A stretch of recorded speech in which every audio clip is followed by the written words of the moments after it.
gentileza para o vosso assento. Quero em primeiro lugar externar a minha gratidão a Deus pela oportunidade que Ele nos concede de estarmos aqui nesta noite para juntos nós nos confraternizarmos, né? Porque é mais um evento de confraternização, onde nós vamos aprender algumas coisas e nós estamos felizes, né? Tive que vir sozinho. Nós estamos em um retiro de mulheres em Estância Velha, onde minha esposa foi, né? Fiquei com os meus filhos, até hoje precisei pedir para o meu irmão ficar com os meus filhos, tenho 2 filhos, e estamos aqui para cumprir com o nosso dever de falarmos algo da parte de Deus ao coração de cada um que está aqui nesta noite. Queremos agradecer ao irmão Ronaldo e à irmã Mari que nos propuseram estar aqui. Deus abençoe. Nos conhecemos ali na Igreja Matriz, né? Na Operária, quando estivemos numa outra oportunidade de estarmos ministrando ali também uma palavra às famílias, aos casais também. É um prazer estar com o pastor Rogério.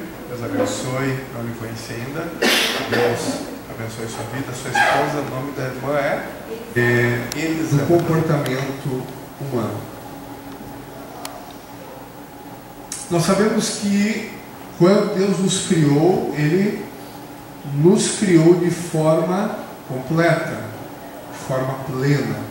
Quando Deus criou o ser humano, Ele criou com características específicas, de modo que Deus diferenciou os aspectos do homem dos aspectos da mulher. E quando nós falamos acerca de relacionamento, sim, nós precisamos falar acerca do comportamento humano. Por quê? Porque o comportamento humano é o que materializa o nosso corpo. Pois quando eu falo em comportamento humano, eu estou falando acerca do nosso corpo, das nossas expressões, das nossas ações, dos movimentos em que fizemos durante a nossa vida, porque o que nos liga a este mundo são, sim, as manifestações corporais, os nossos comportamentos. São eles que nos tornam seres viventes. A Bíblia diz que quando Deus criou Adão, Ele forma Adão do pó da terra, e logo após Ele sopra nas narinas de Adão, e Adão torna-se uma alma vivente. Ou seja, a partir do sopro de Deus, antes do sopro de Deus, não havia vida em Adão. Adão estava em inércia. Adão estava em inaptidão. A partir do momento em que Deus sopra em Adão, nas suas narinas, Adão torna-se então alma vivente. Isso significa que a partir do momento em que Deus sopra em Adão o sopro de vida, Adão então começa a ter manifestações de vida, manifestações que evidenciam que ele estava vivo. E o que representava a vida em Adão era justamente o comportamento dele, o comportamento de Adão. E para nós entendermos os relacionamentos, nós precisamos sim entender acerca do comportamento humano. Por que mulheres têm tais tipos de comportamento e por que homens têm tais tipos de comportamento? Por que nós precisamos compreender o comportamento do homem, que são comportamentos diferentes do comportamento da mulher? Nós somos seres diferentes. O homem é um ser diferente da mulher. E nós fomos criados com características diferentes. Não para competição, mas para complementação. Então, na verdade, hoje existem muitas ideologias. Existe hoje a ideologia feminista, existe o machismo, e tudo isso, na verdade, nada acrescenta para o relacionamento humano. Nada disso acrescenta para o relacionamento familiar, para o relacionamento do casal. Nada disso ajuda, contribui para o crescimento do casal. Ao contrário, o machismo, ele, muitas vezes, ou na sua totalidade, ele destrói o relacionamento. Assim como o feminismo, ou o movimento feminista também, ele destrói o relacionamento. Por quê? Porque a ideia de Deus, quando criou o homem e a mulher, não foi para que os dois estejam em competição, não foi para que os dois estejam em pé de guerra ou pé de igualdade, mas foi para que o homem complementasse a mulher naquilo que faltasse organicamente, fisiologicamente, sentimentalmente, emocionalmente. Os aspectos orgânicos são diferentes, então o homem complementa o que falta na mulher, assim como a mulher complementa aquilo que falta no homem. Então, na verdade, quando Deus cria homem e mulher, cria sim com diferenças orgânicas, diferenças emocionais, diferenças sentimentais, diferenças científicas, que nós vamos ver algumas delas aqui hoje, mas as diferenças, elas não servem para servir de atrito, mas elas nos permitem a união, a complementação. Mas para que isso aconteça, nós precisamos entender quais são os aspectos do homem e os aspectos da mulher. E quando nós falamos em aspectos tanto masculino como feminino, tanto do homem como da mulher, nós precisamos compreender que essas diferenças, elas se iniciam desde quando nós nascemos. Desde quando nós nascemos. Todos nós que estamos aqui, nós somos diferentes um do outro. Todos nós somos diferentes, tanto o casal, o homem e a mulher. Claro que na medida que o tempo vai passando, como por exemplo, o nosso queridão lá que vai fazer 50 anos de casado, né? Imagina viver 50 anos junto com uma pessoa. Isso vai fazer com que muitos traços da característica do cônjuge vão estar em mim também. Muitos traços das características da personalidade do meu cônjuge, após uma vivência de muitos longos anos, vão marcando a minha vida. E isso vai fazer com que, ao olhar o meu cônjuge, muitas vezes eu olho a mim mesmo. Por quê? Porque muitas vezes o nosso caminho, a nossa caminhada, ela vai sendo marcada pela presença do meu parceiro. Vai sendo marcada. Por quê? Porque isso vai sendo incutido, vai sendo introjetado na minha vida, na maneira em que eu vou tratando o meu cônjuge. Porque na medida que eu trato a pessoa que está comigo, na medida em que eu me relaciono com minha esposa, as minhas marcas serão impressas também na sua vida, assim como as marcas dela também serão impressas na minha vida. Mas nada disso substitui o meu processo de individualização. Eu tenho uma individualidade, você possui a sua individualidade. E essas individualidades, elas nascem desde o momento em que eu estou na barriga da minha mãe. A partir daí, eu vou construindo a minha vida. Porque, por exemplo, hoje nós estamos todos entre adultos aqui. Porém, você é o que você é hoje porque você tem uma história de vida, não é? Você construiu uma história de vida, portanto, você é o que é hoje. Não porque você se construiu agora, de 5 anos para cá, 2 anos para cá, 10 anos para cá. Não, você é o resultado de toda uma construção, de uma história de vida que vem desde o ventre da sua mãe, desde o momento que você era criança. Isso é muito importante. Isso nós precisamos entender. Por quê? Porque nós possuímos uma subjetividade. O que é isso? O que é isso? É a forma em que nós enxergamos as coisas. É a maneira em que nós vimos as coisas. É a maneira em que eu encaro os problemas. Por exemplo, algumas vezes chegam para mim algumas pessoas, nem tanto. Para alguns casais, uma pequena palavra gera um grande conflito. Para outros, eles podem passar por um momento de grande dificuldade. Talvez eles podem ali fazer uma DR de uma grande intensidade, mas uma hora depois eles já estão unidos, conversando e já está tudo acertado. E aquele casal, muitas vezes, que apenas falou uma palavra, essa palavra feriu tanto que às vezes fica o dia todo, uma semana, um mês sem conversar com o seu cônjuge. Por quê? Porque nós estamos falando de formas de individualidade, a maneira em que eu enxergo as coisas.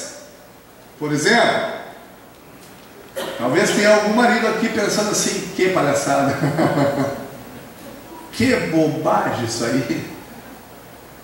Eu vim mais para agradar ela mesmo, porque olha, que bobagem isso aí, não precisa. Porque nós estamos falando de individualidade, subjetividade. Já tem maridos que vão sair daqui e vão dizer: graças a Deus que eu fui lá, porque se não fosse essa noite, eu não sei o que seria do meu casamento. Por quê? Nós estamos falando de subjetividade. Nós estamos falando de processo de construção. Você quer ver uma coisa? Como nós somos diferentes? Vou fazer uma encenação aqui de duas famílias. Uma família é composta pelo pai e pela mãe e por uma filha. A outra família é composta pelo pai e pela mãe e por um filho. Essa família que tem a filha, esse casal, é um casal que tem uma subjetividade, que tem uma individualidade, que foi gerada durante a sua infância, eles cresceram com isso, em que o processo emocional desse casal foi um processo muito sadio, muito saudável. Muito saudável.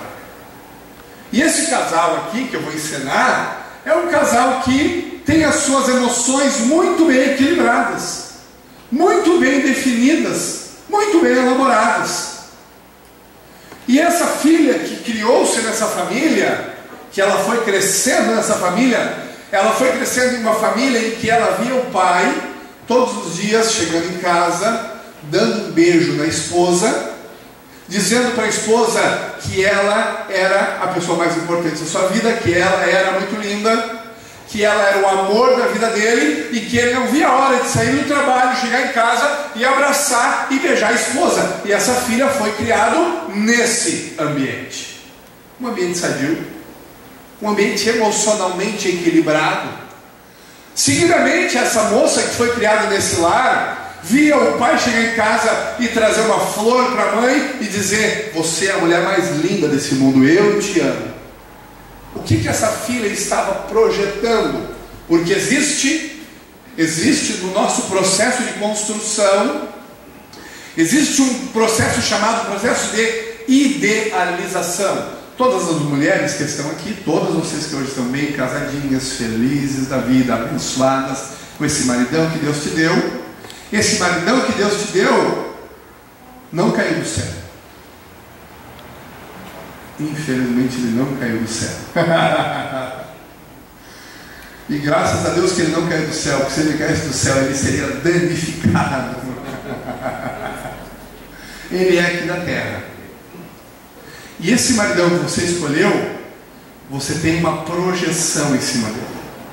Você escolheu porque você o idealizou. Toda mulher, ela idealiza um marido, ela idealiza um cônjuge, ela idealiza um parceiro.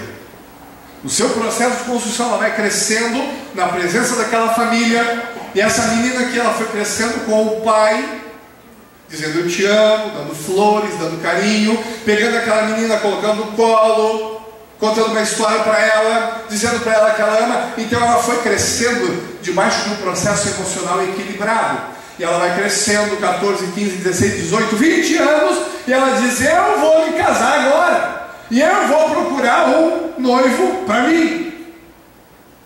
E ela procura um noivo. Porém, nesse processo de construção, nós vamos adquirindo referências durante a nossa vida. Nós vamos adquirindo referências. Alguns referenciais nos são impostos. E o referencial mais constituinte, mais próximo a nós, está justamente dentro do nosso processo familiar.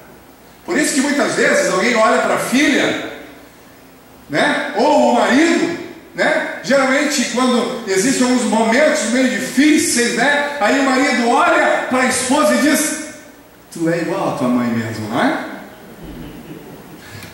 Tu é idêntica à tua mãe. Meu Deus, eu estou vendo a tua mãe aqui. Você está vendo praticamente a mãe ali. Porque não tem como ser diferente. Porque é o processo de referência que essa pessoa está adquirindo. Só que nesse processo também, essa menina, ela também teve um processo de referência pelo cônjuge que ela iria escolher. E o processo de referência estava subjetivado em cima da figura do pai. O pai é referência dela. O pai é referência de homem para ela.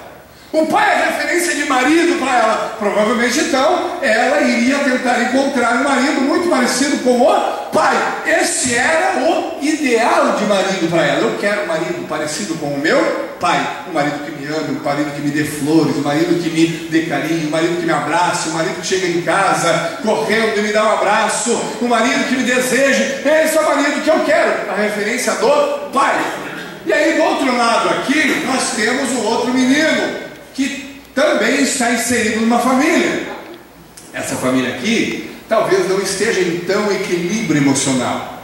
Esse menino aqui, durante o seu processo de construção de subjetividade, ele nunca viu o pai abraçar a mãe dele e dizer, eu te amo. Por quê? Porque esse pai aqui, a obrigação dele não era emocional. Para ele, para esse pai aqui, a obrigação dele era pagar o processo emocional para a sua família. E aquele menino ali se criou sem nunca receber um abraço sequer daquele pai. Nunca. O pai nunca chegou para ele e disse, meu filho, vem cá, senta aqui, vamos conversar? Como é que foi o teu dia hoje? Sabia que eu te amo, meu filho? Sabia que você é a pessoa mais importante para mim? Sabia que eu e tua mãe nos amamos muito você? Ele nunca ouviu isso. Ele nunca soube o que é conversar de verdade. Esse menino nunca soube. Esse menino nunca soube o que é ter uma referência de pai nas questões emocionais, nas questões afetivas. Tudo que ele aprendeu sobre afetividade, ele aprendeu na rua. Ele aprendeu com os outros. Ele aprendeu com os outros parentes. Por quê? Porque o pai, o compromisso do pai, segundo o entendimento dele, e esse pai já vinha de acordo com aquela construção, porque se o pai também não teve, se o pai também não transmitiu, é porque o pai também não tinha. Agora eu lhe pergunto, como alguém vai transmitir algo que não tem? Como que alguém vai dar algo? Como que eu vou dar algo para alguém se eu não tenho para dar? Não é? Eu vou conseguir dar para alguém algo se eu não tenho? Não, eu só dou aquilo que eu tenho. E para essa criança aqui, ela foi sendo construída em um ambiente em que ela não via manifestações de amor, manifestações de carinho, manifestações de afeto. E ele então se cria exatamente com a referência do pai, que é a obrigação que ele tinha diante da sua família, era transmitir as questões reais, que é pagar água, luz, levar alimento para dentro de casa, levar roupa para dentro de casa, fazer as obrigações lá, e essa era a obrigação do pai, e esse menino se criou nesse contexto. Agora esse menino, galanteador, vai lá e ele encontra a princesa. Aí a princesa diz: meu Deus, é o homem da minha vida, é ele que eu quero casar. E ela casa. Porém, ao invés de casar com o príncipe encantado, no meio do caminho ele se transforma no sapo. Só que ela não sabia por quê. Porque o relacionamento de verdade, o relacionamento afetivo, ele só vai aparecer de verdade depois do casamento. O relacionamento afetivo, o relacionamento emocional, a integração emocional, ela só aparece não no namoro. No namoro aparecem alguns traços emocionais, alguns traços da personalidade, mas agora quando eu contraio o relacionamento, quando eu me caso, aí aparece tudo, toda a minha personalidade, todas as minhas características, todos os meus anais afetivos, emocionais, aparece tudo no casamento. E ela acorda um certo dia então, esperando o quê? Um abraço, um beijo, porque ela lembrou do relacionamento do pai e da mãe, e ela dizia: eu vou casar, e ele vai me dar um abraço, ele vai me dar um beijo, ele vai me amar, e ele vai me trazer flores. Porém, tudo aquilo que ela vislumbrou, não é assim, tudo aquilo que ela idealizou para o marido, ela não vai receber. Por quê? Porque aquele marido ali não tem para dar. Isso significa que esse marido que ela casou vai ser um marido mau, um marido ruim? Não, nem ser.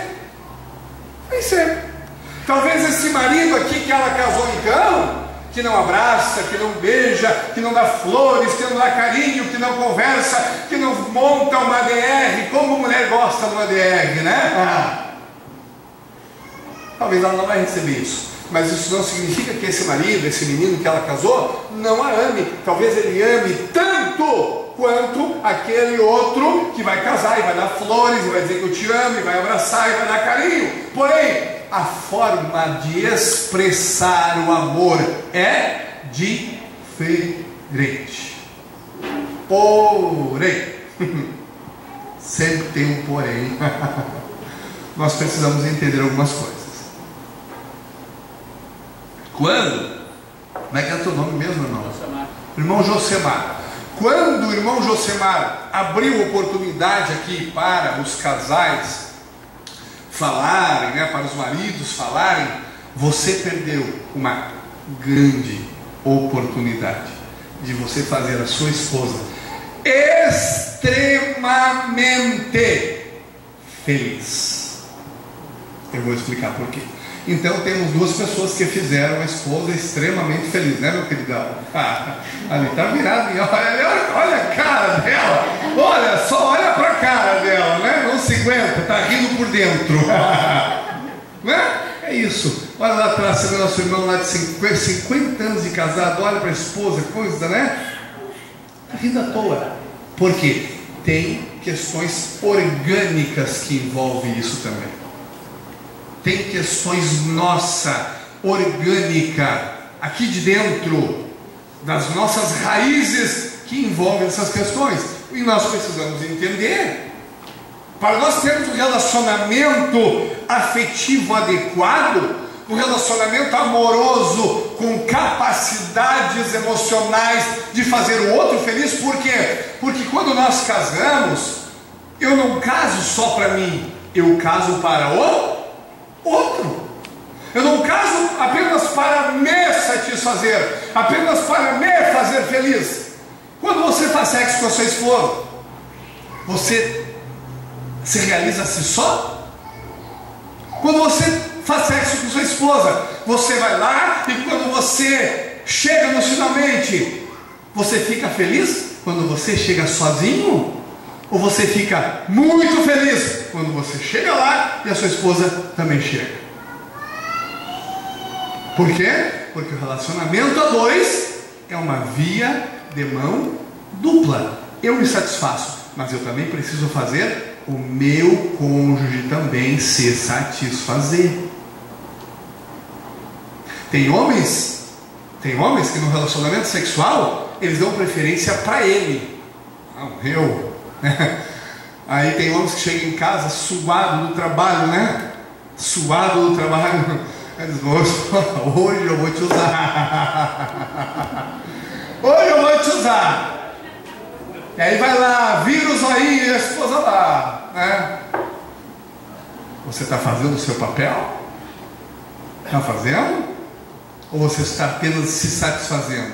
Casamento é uma via de mão dupla. E para funcionar o casamento de verdade, eu preciso ser feliz, mas eu também preciso fazer o meu cônjuge feliz. Eu preciso. E para isso, nós precisamos entender como funciona isso.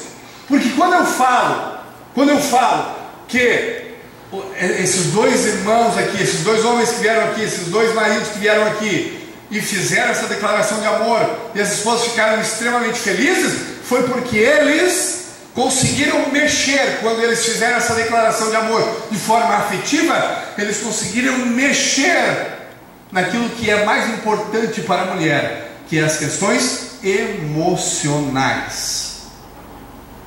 O homem, quando foi criado por Deus ele nos dotou de uma racionalidade. Nós homens somos seres racionais. Por isso que quando você vai lá fazer sexo, você quer apenas se satisfazer a si mesmo, porque você é racional, né? Você é racional. Mulher não. Mulher é um ser voltado às questões emocionais. Enquanto nós homens somos seres racionais, a mulher é um ser emocional. Emocional.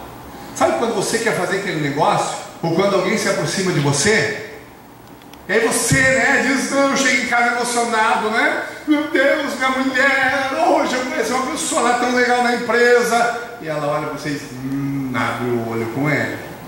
Não, fica tranquilo, ele é de boa, gente fina. Abre o olho com ele. Gente, abre o olho, porque ela sabe o que ela está vendo. Porque nós olhamos de maneira racional, nós olhamos só aquilo que está fora. Eu olho o que está fora. A mulher consegue enxergar as questões emocionais, é o que está dentro. A leitura que a mulher faz é de dentro para fora. Nós olhamos de fora para dentro. De fora para dentro. E nós precisamos entender esse processo. Por quê? Porque quando eu falo isso, é importante sim nós entendermos, porque a maior parte das brigas dos casais, dos relacionamentos inadequados, são porque nós não compreendemos o funcionamento do homem e o funcionamento da mulher. Nós não entendemos. Por isso que dá tudo errado. Porque nós não compreendemos. Como o homem é um ser racional, para o homem o que importa é o imediatismo, é aquilo que dá resultado, é aquilo que me traz a vista, é aquilo que me satisfaz carnalmente, que me satisfaz racionalmente. Por isso que algumas vezes nós entramos e contraímos algumas dívidas muito grandes, e geralmente o homem faz isso, né? Vai lá, porque nós muitas vezes não pensamos além daquilo que está na nossa frente, e a gente vai lá, compra, adquire e acaba depois, né, tendo que devolver porque não conseguimos pagar. Porque nós compramos às vezes sem pensar. Vamos lá, vamos comprar um carro novo, vamos comprar, mas daqui a pouco não tem nem dinheiro para pagar as prestações. Né? Tinha o carro 1.0, vai lá e compra o carro 2.0. Depois que ninguém botar gasolina. Mas ele queria. Por quê? Porque olhou com os olhos, ele pensou racionalmente. Já a mulher, ela pensa além da razão, ela pensa a partir da emoção. E nós precisamos entender essas diferenças. Para o homem,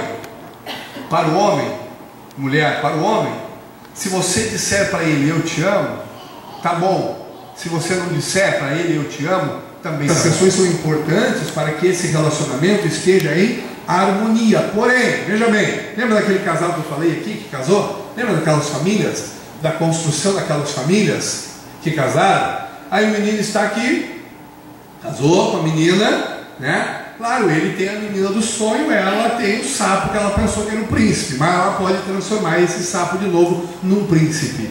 Como? É exatamente fazendo igual no cinema, é beijando o sapo. Beijando o sapo. Quer transformar esse sapo num príncipe? Então você precisa fazer exatamente que ele passe por um processo de resiliência. O que é o processo de resiliência? Eu agora fui para o Rio de Janeiro agora, semana retrasada. Aí eu passei lá naquela passarela, daquele evento em que o mar veio, bateu na passarela, a passarela caiu, né? Vocês viram nos jornais, né? Todos viram, acredito, né? Passarela, uma grande onda veio, bateu na passarela, as pessoas que estavam ali passando na hora de bicicleta, né? Bateu, levantou a passarela e caíram tudo para dentro do mar. 4 pessoas morreram dentro do mar. Certo? Ok. Na reportagem, eles estavam mostrando lá, recuperaram os corpos dentro do mar. E aí, quando eles estavam fazendo a reportagem, quando os bombeiros recuperaram os corpos, deixaram os corpos ali na beira do mar, na areia, até chegar o IML para levar, havia algumas crianças jogando futebol ali na beira do mar. Umas crianças pequenas, jogando futebol. E aí uma hora, a repórter estava gravando, falando, de repente a bola vai e cai em cima de um daqueles corpos. Caiu em cima de um dos corpos, né? A criança saiu lá de onde ela estava, foi lá no corpo, estava jogando na areia, olhou, pegou a bola de cima, jogou no chão e saiu de novo jogando futebol. Aí depois foram entrevistar e investigar quem eram aquelas crianças. Bem na frente do lugar, eu passei lá agora, bem na frente do lugar onde essa passarela caiu, tem a favela da Vidigal. Bem na frente, a favela do Vidigal, a favela pobre, miserável. E essas crianças moravam ali na favela do Vidigal e tinham descido para jogar futebol. Aí eu pergunto, para aquelas crianças, aqueles corpos que estavam ali jogados eram apenas mais 4 corpos. Presunto. Por quê? Todo dia elas veem isso aí lá no Vidigal, todo dia. O traficante vai lá, mata um, mata 2, 3, 4. Talvez ela viu um micro-ondas já na frente dela acontecer.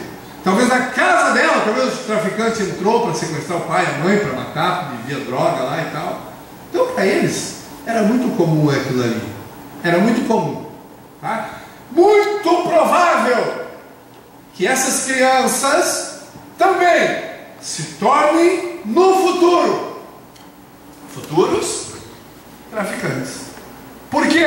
Porque o contexto em que eles estão vivendo proporciona esse futuro, a não ser que eles realizem um processo de resiliência. Ou seja, para que aconteça o processo de resiliência, e não é com todo mundo, mas acontece, eles precisam encontrar referências, outras referências.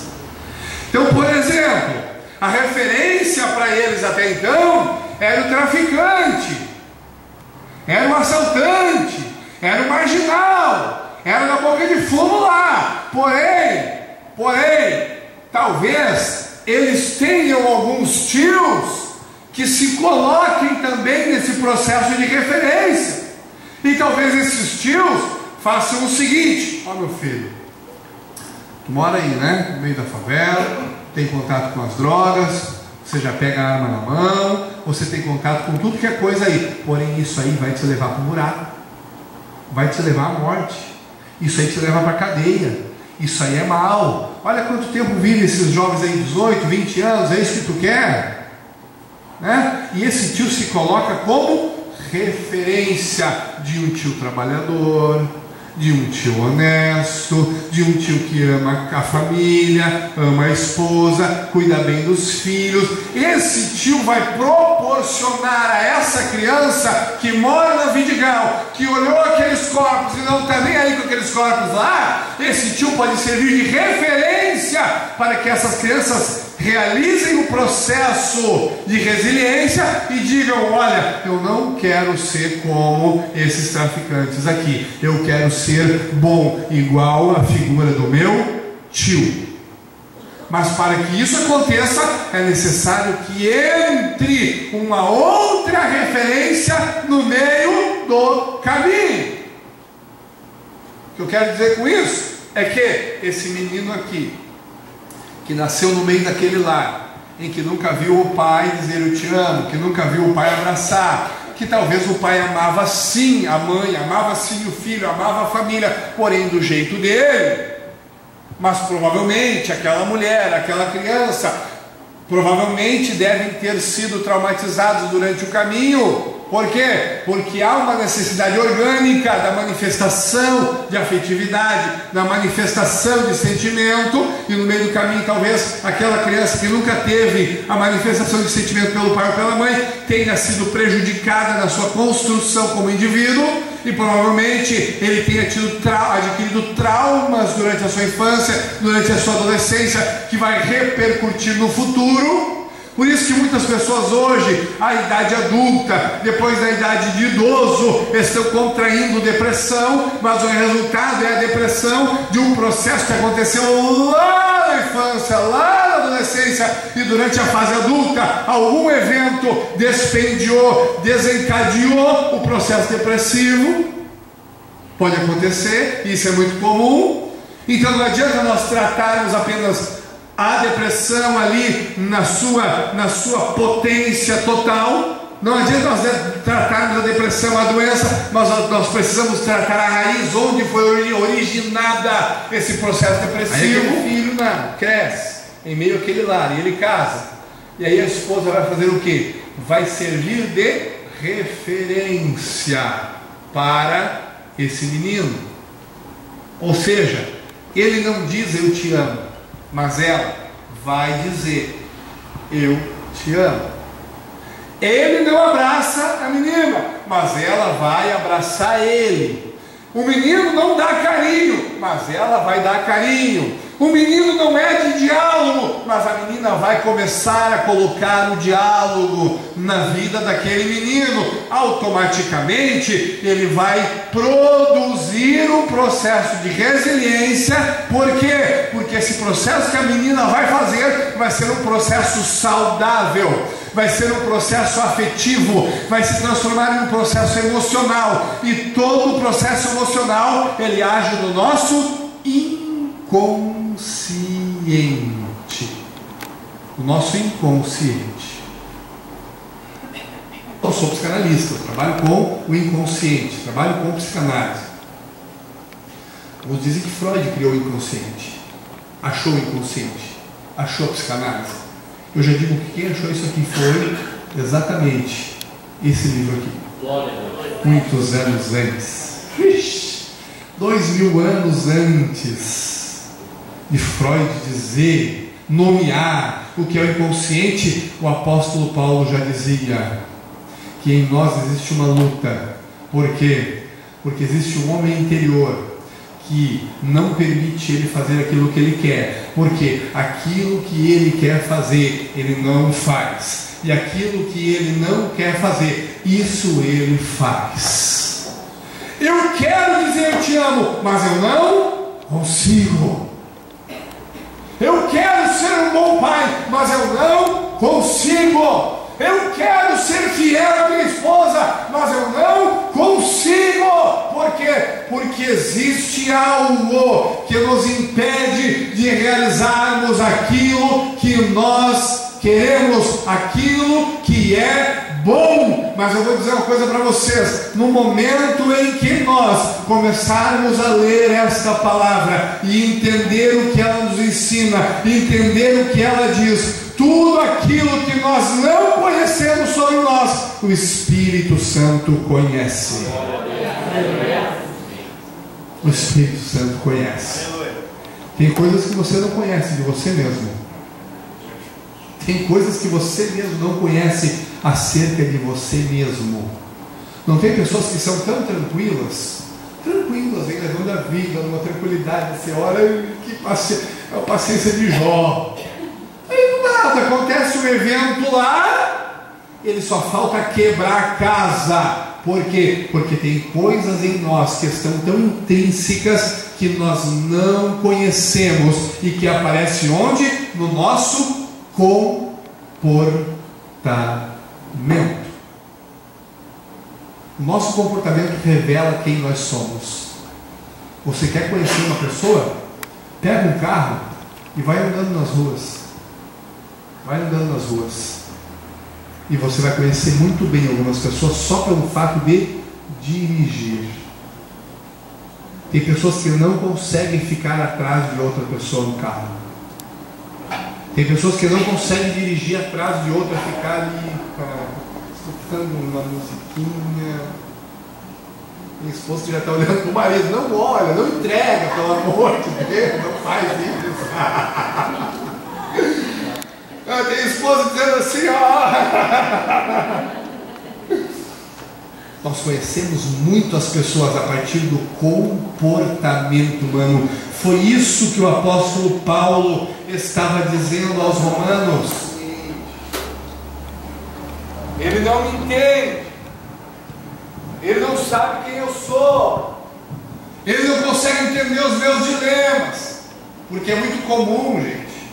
É muito comum nós, dentro do relacionamento conjugal, e eu já estou indo para o fim, é muito comum nós nos determos apenas na visão do outro. No outro. É muito comum. No relacionamento conjugal, às vezes, eu paro de olhar para mim e olho apenas para o outro. E aí, quando eu olho só para o outro e paro de olhar para mim, eu paro de olhar os meus defeitos e começo a olhar somente os defeitos do outro. Do outro. É muito comum durante a nossa vida matrimonial, durante o nosso casamento, se nós não cuidarmos, nós acabamos olhando para o outro apenas com um olhar crítico. E com esse olhar crítico, eu paro de olhar aquilo que me fez casar com essa pessoa. Eu paro de olhar isso e começo a olhar somente os defeitos que essa pessoa está trazendo ao meu relacionamento conjugal. Isso é muito comum. É igual aquele casal, né, que era noivo, aí foi passar a lua de mel, lindos, né, e maravilhosos lá, casal novo. Aí eles estão na sacada, curtindo, né, aquele momento, felizes, alegres, né? Aí a esposa pergunta para o marido: marido, João, o que é aquilo lá? Aí ele olha, aquilo lá é uma lua brilhante, igual os teus olhos, brilham como a lua à noite, em uma noite muito clara, e fez toda aquela usa para dizer que a mulher dele era a mulher mais linda do mundo e que ele tinha casado com a mulher mais importante da vida dele e tal. Aí eles completam 20 anos de casado. Vamos comemorar os 20 anos de casado, vamos aqui no hotel, vamos relembrar, aí vai os dois, e eles estão naquele momento maravilhoso da lua de mel de 20 anos, e aí vão naquele lugar e a mulher pergunta: João, o que é aquilo? Tu não está vendo sua burra que é uma lua?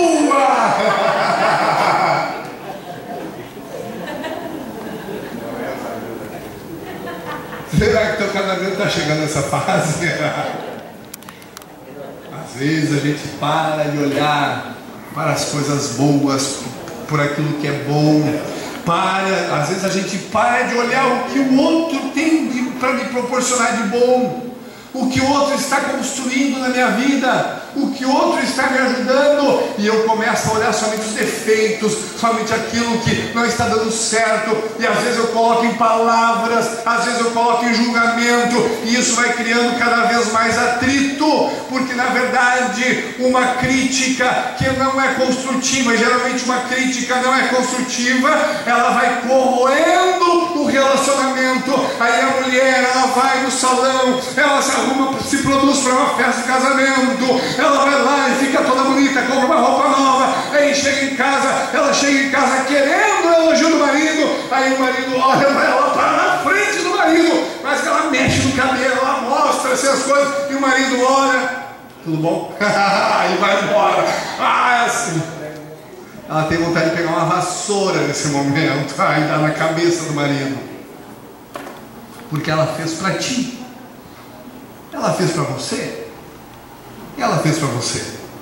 Só que às vezes a gente para de olhar para essas questões, a gente para de notar o nosso cônjuge. Às vezes a gente para de notar. Você tem notado o teu cônjuge? Você tem notado ele? Deixa eu perguntar para o marido: que roupa sua mulher veio hoje à noite aqui? Não olha. Lembrou? Lembrou? Não, né? Alguns lembram. Por quê? Porque nós paramos de notar. Lembra antes do noivado? Lembra do noivado? Se ela mudasse uma coisinha, tu tá diferente. Tu tá diferente. Alguma coisa mudou. Hoje, a mulher pode ter o cabelo aqui. Se ela fizer Chanel, o cara nem nota. Nem nota. Porque nós paramos de cuidar, e às vezes isso é levado ao tempo. O tempo pode fazer o tempo pode gerar essas rupturas, e nós precisamos cuidar disso, porque o tempo não pode ser o nosso inimigo, o tempo tem que ser a nosso favor.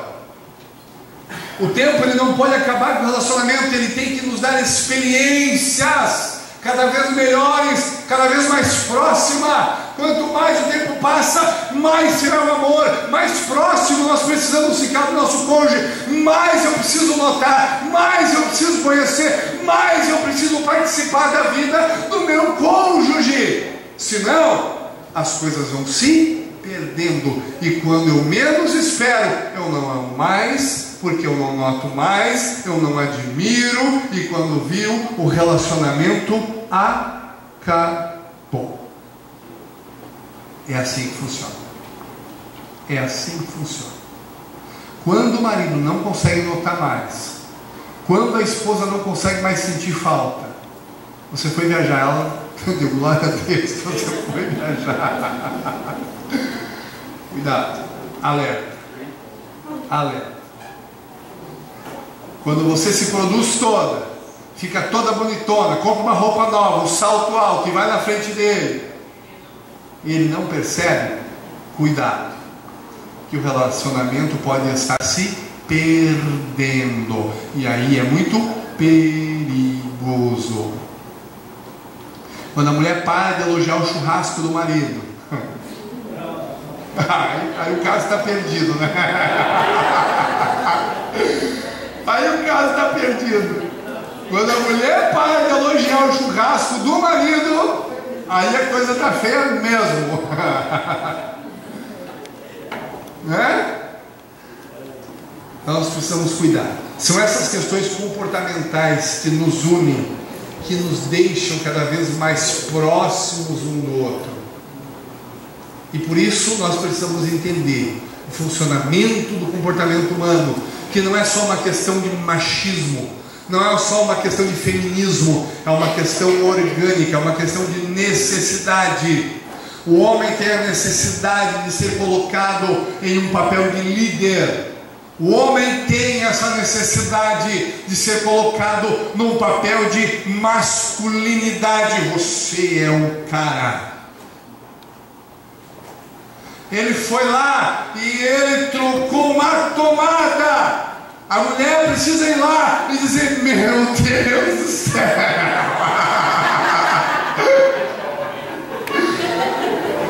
você deve ter cursado engenharia elétrica. Porque isso para ele é importante.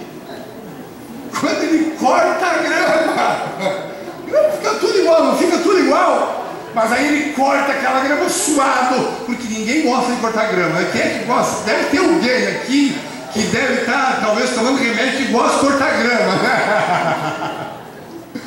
Porque geralmente o homem não gosta de cortar grama. Alguns que gostam é terapia.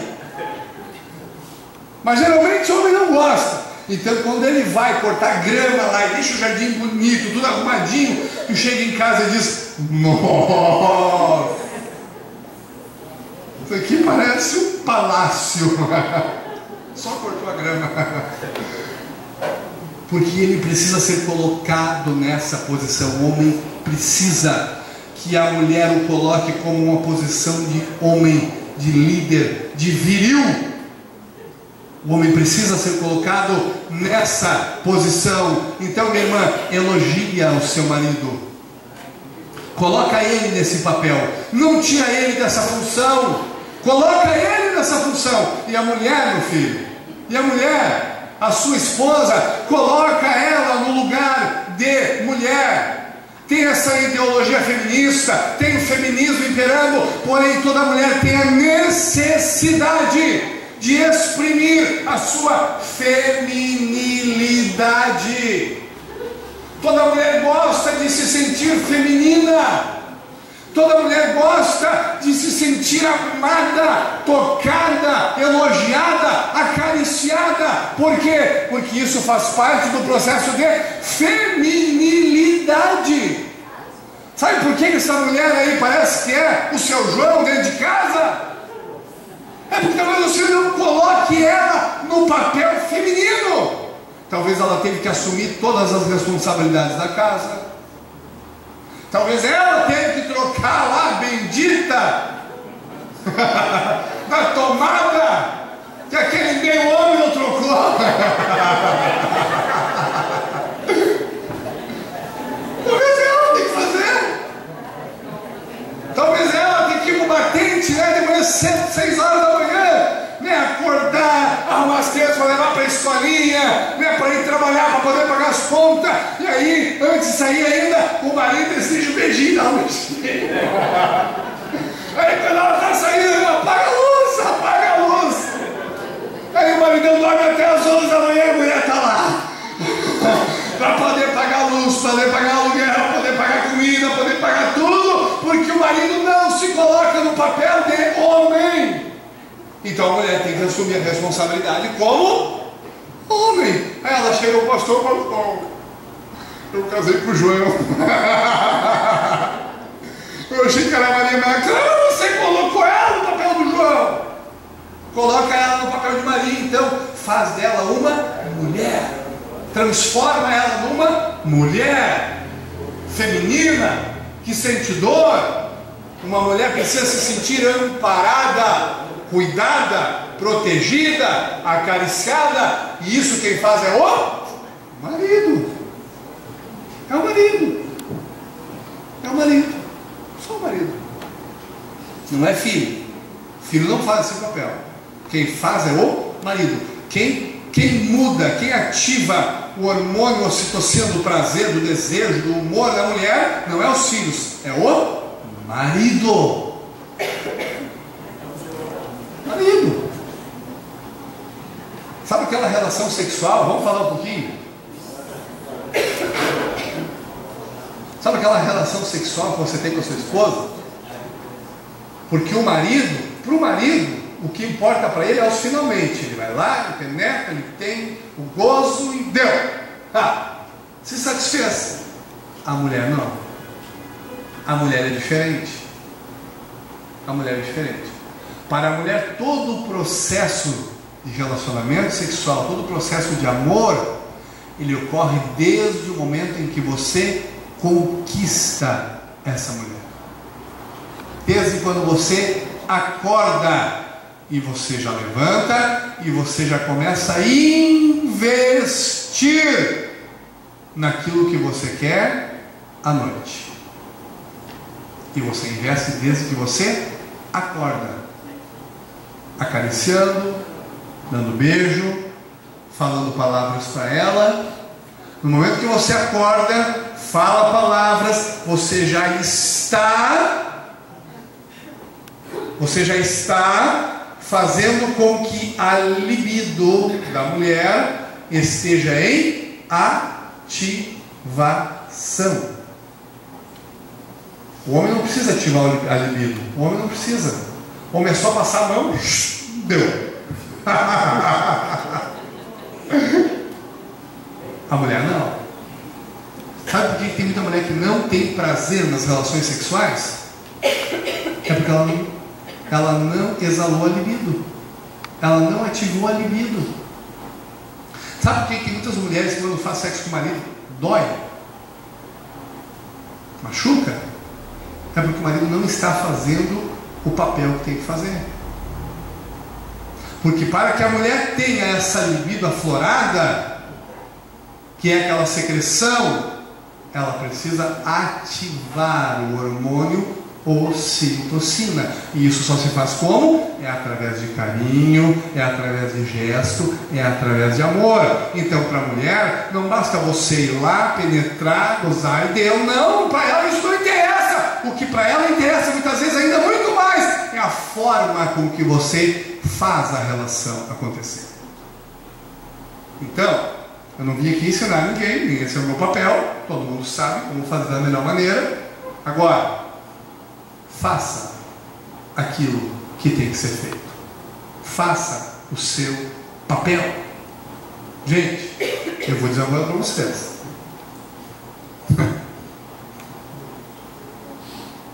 A maior questão de relacionamentos acabados, a maior questão de relacionamentos destruídos são por questões de relacionamento sexual.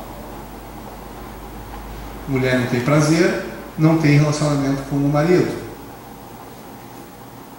O marido também muitas vezes não tem prazer, não tem relacionamento com a esposa, ou vice-versa. Ou às vezes o marido tem prazer, tem desejo, a mulher não tem, porque às vezes tem questões orgânicas, como eu falei para vocês, quando dói na mulher. Será que você está percebendo isso? Será que você está notando isso? Porque isso tudo faz parte do casamento. Tudo isso precisa ser cuidado.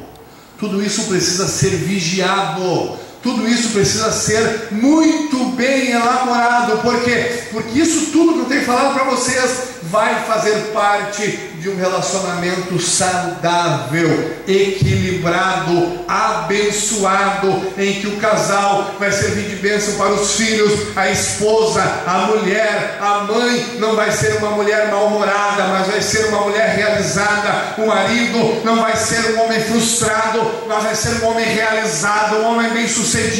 Por quê? Porque tudo está funcionando de acordo com o seu papel. Tá bem? Se eu colocar na minha cabeça que eu tenho câncer, eu vou fazer o exame porque eu tenho câncer. Ah, mas não está satisfeito, de novo, eu vou semana que vem, eu acho que eu vou ganhar um câncer, eu tenho câncer. Fica tranquilo, você vai ser acometido de um câncer. Por quê? Porque são doenças que vêm através do nosso sistema psíquico. O nosso psiquismo controla o nosso corpo. O nosso psiquismo controla a nossa vida. Por isso eu preciso estar emocionalmente saudável. Por isso eu preciso estar emocionalmente equilibrado. Porque no momento em que a chaminé está funcionando, no momento em que a fumaça está saindo, o sintoma não vai acontecer no meu corpo. Por quê? Porque o desequilíbrio, o conflito, ele está saindo como aquela fumaça da chaminé que está livre para sair. Portanto, no momento em que você tem um conflito com o teu cônjuge, trate desse conflito. Não leve o seu relacionamento com a barriga, não leve seus problemas de casamento com a barriga, porque um dia ele vai estourar, sim. Tenho certeza absoluta do que eu estou falando. Tem um problema, o que a Bíblia diz? Se ira, mas que a sua ira não se põe como o sol. Ou seja, trate esse problema, resolva esse conflito, resolva essa dificuldade, resolva esse impasse, e não de forma em que você tenha desequilíbrio, não de maneira desequilibrada, não de maneira imatura. Porque quem consegue resolver os seus conflitos através da palavra é porque tem saúde emocional. Quem não consegue resolver os conflitos na palavra e quer resolver na porrada é porque vive ainda um mundo de infantilização, porque se dá através do sintoma, igual aquela menina. Aquela menina, por que ela brigava? Por que ela batia? Por que ela xingava? Por que ela espetava? Porque ela estava ainda em um mundo imaturo, em um mundo infantil. Nós precisamos deixar de ser criança, nós precisamos deixar de ser imaturo, nós precisamos deixar a nossa infantilização de lado. Tem mulher, infelizmente, ou tem homem, que ao resolver um problema, ela não consegue expressar, ela não consegue falar, ele não consegue falar, ele só chora. O choro é um sintoma de infantilização, é um mecanismo de defesa para não enfrentar o problema. Porque pessoas saudáveis, pessoas maduras, conseguem resolver o problema através da palavra. Você consegue resolver o seu problema com sua esposa? Através da palavra? Através do diálogo? Através da fala? Consegue? É através da fala. Da fala. Tá? Então nós vamos fazer o seguinte. Eu vou dar uma oportunidade para você hoje. Vou dar uma oportunidade. Tá? Antes de encerrar e orar por você. Antes de encerrar e orar por você. Eu gostaria que você virasse de frente para o seu cônjuge. Vire de frente para o seu cônjuge. Vire de frente para ele. Vire aí de frente. Façam isso. Isso. Fica aí de frente. Isso, vem cá, meu irmão. Vai ali, vai ali. Depois tu bota esses refrigerantes aí. Fique de frente, um para o outro. Agora, tem uma esposa sem aí? Vai lá, irmão, cata lá, cata ele, vai lá, busca ele, que essa hora agora é a hora. Agora é a hora. Agora é o momento. Nós vamos fazer uma dinâmica. Nós vamos fazer uma dinâmica, tá? Então, de frente como vocês estão, olhando agora para a bolita dos olhos do seu parceiro. Olha para a bolita. Tem homem que nem lembra a cor do olho da esposa. De tantos milhões de anos que não olha para a cara dela. Olhou? Não repara as rugas, passa o tempo mesmo, não adianta. Fica olhando. Veja com olhos espirituais agora. Então vamos lá. Bom, eu falei que é muito importante que nós somos diferentes, né?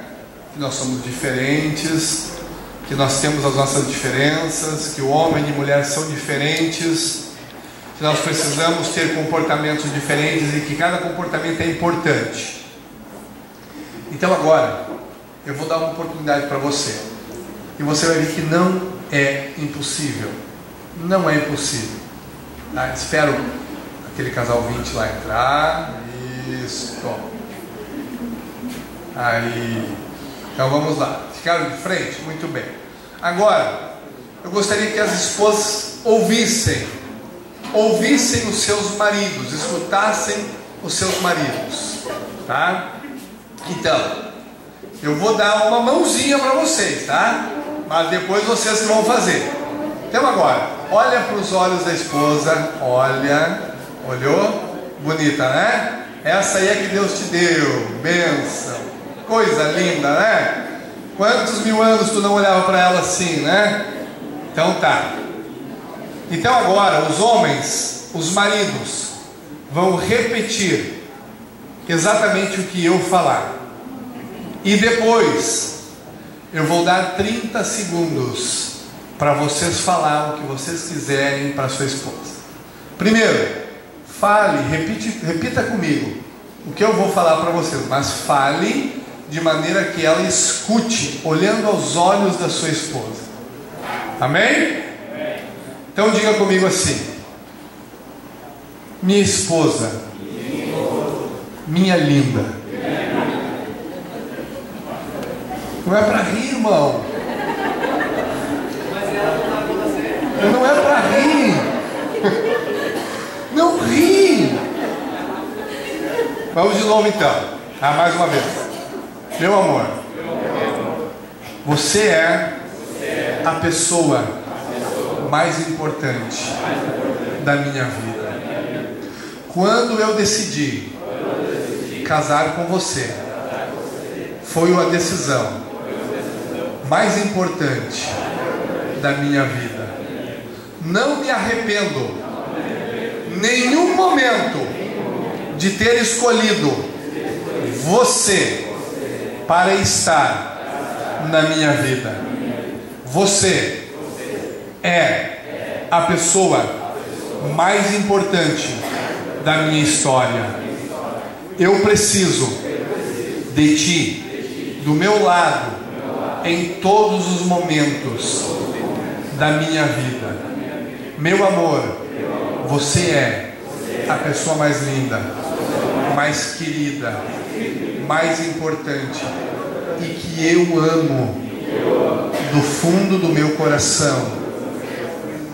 Meu amor, me compreenda, me aceite com os meus defeitos, porque acima de tudo eu quero viver bem com você.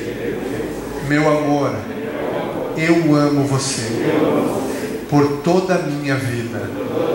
Obrigado por tudo que você faz por minha vida. Meu amor, eu quero ser o homem mais importante da tua vida. Apenas deixa eu cuidar de ti, deixa eu te proteger, deixa eu te amar, deixa eu te fazer a mulher mais feliz do mundo. Eu te amo. Lasca um beijo nela agora.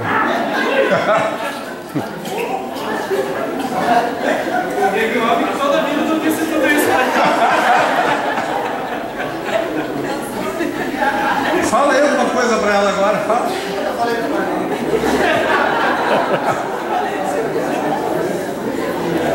Olha aí, ó, viu? Viu como é fácil? Doeu? Vocês acham que é só vocês então, né?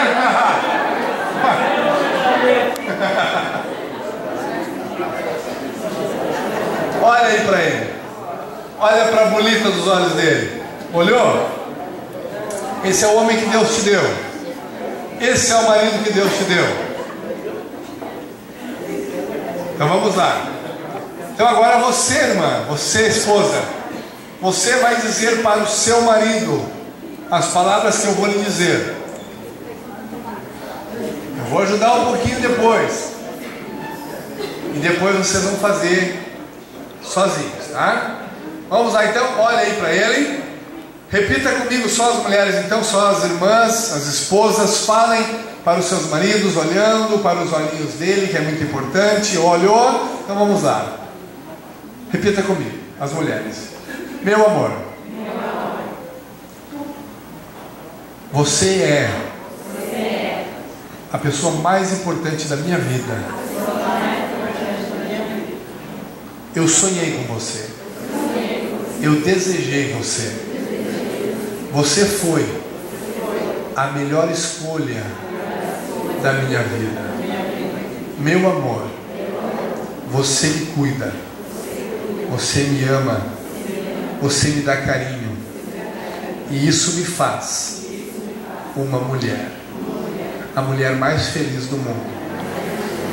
Meu amor, eu preciso que você me cuide, que você me proteja, que você me ame, que você me dê carinho. Meu amor, eu preciso da tua companhia. Meu amor, me entenda, fale comigo, converse comigo, pois a tua voz me faz o maior bem da minha vida. Meu amor, me entenda, me ame, me trate com carinho, me faça mulher, porque você é o homem da minha vida e eu quero viver para todo sempre ao teu lado, porque eu te escolhi e eu quero ser a mulher mais feliz do mundo ao teu lado. Me deseje, me ame, esteja comigo, que eu vou te fazer o homem mais feliz e mais realizado do mundo. Eu te amo. Taça um beijo nele agora.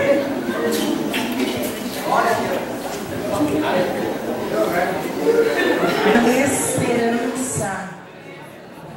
Esperança. Pode ser direcionar lá. Me sinto tão amada, isso faz bem. O coração da gente quando tem alguém pra dividir um grande amor. Como a brisa da manhã, assim você chegou. Uma ótica perfeita de amor. Uma ponte sobre um rio de dor. Na minha vida um sonho lindo se realizou. Um presente enviado pelo meu Senhor. Você foi como um dilúvio de amor, arrancando do meu peito uma dor. E no lugar daquela cicatriz marcou as cenas lindas que o tempo já notou.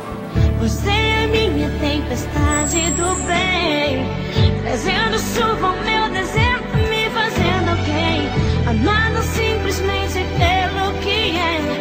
Ontem namorada, noiva, agora sua mulher.